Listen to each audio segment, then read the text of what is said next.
একটা পর্যায়ে নির্বাচনী হাওয়া সব জায়গায় বওয়া শুরু করেছে, তফসিল ঘোষণা হয়ে গেছে, দলগুলো ক্যান্ডিডেটসগুলো যখন নির্বাচনে মাঠে প্রচার প্রচারণা শুরু করেছে, তখন আমার ভাই হাদির মতো একজন তরুণ যুবককে গুলি করে হত্যা করা হলো।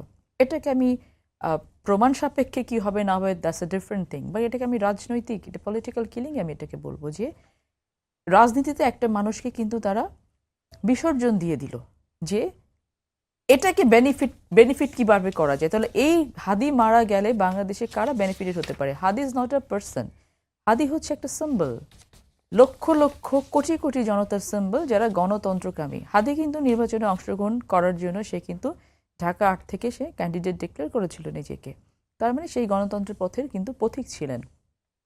তাকে হত্যা করে সরিয়ে দিলে কাদের লাভ হবে? তাকে হত্যা করে সরিয়ে দিলে কিভাবে দেশটাকে আনরেস্ট করা যাবে? এই আনরেস্ট কন্ডিশনকে পুঁজি করে কি করে দেশে আবার একটা এলোমেলো কন্ডিশন তৈরি করা যায়?